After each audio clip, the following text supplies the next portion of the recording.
33-year fixed-rate mortgage dropped to a 5-year low last week at 5.47. But if you think it's tough to get a loan right now, we have some options for you to get some much-needed cash. Because a lot of people, Brian, out there want some money, need some money, and maybe this guy can help.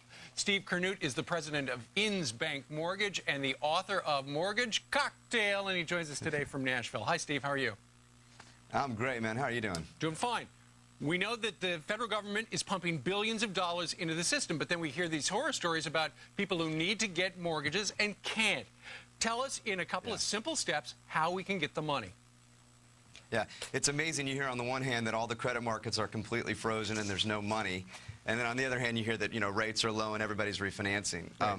The truth is that right now in the last 3 weeks, you can refinance. If you've got a mortgage that's 6 1/8 or 6 1/4 or higher on a 30-year fixed, or if you have an ARM or an interest-only loan, now's a great time to do it.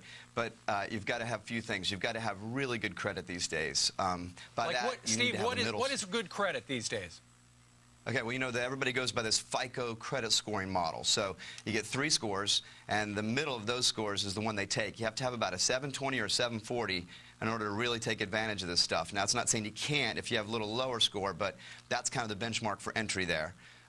You also need to know that you've got to have decent equity in your home, and you've got to be realistic about the appraisal because a lot of people right now, their perception of what their house is worth is quite different than what appraisals are starting to show. You also say, Steve, that the emphasis has been on the wrong people. The emphasis has been on those who are late with their mortgages, on those who are in the middle of foreclosure.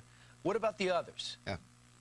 Yeah, that's one of the most interesting things about the last few weeks is that all the news that has come out of Washington and come out of the Fed and the Treasury has been about how are we going to help people that are in foreclosure, how are we going to help people that are late on their mortgage, how are we going to help people stay in their homes.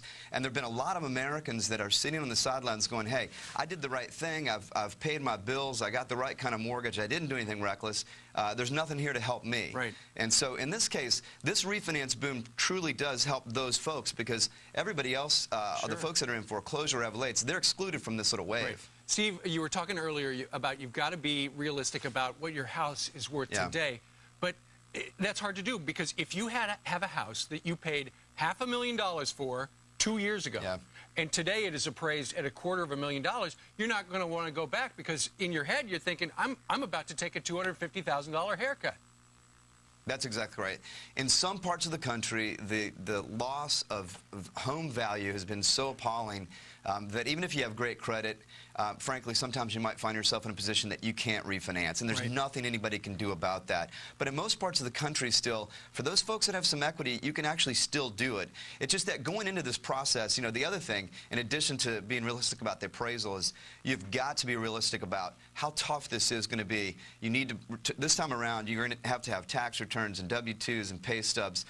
If you've gone through a mortgage in the last 3 or 4 years, you probably got away without, providing too much documentation. This time around, things are different. Well, I had to do all that other stuff for mine. I guess I got in on the wrong side. Steve, Innsbrook Mortgage is lending, so they should go look you up, right?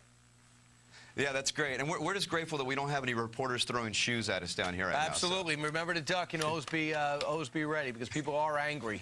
3 minutes before the top of the hour. Steve, great job. Thanks for the insight. All right.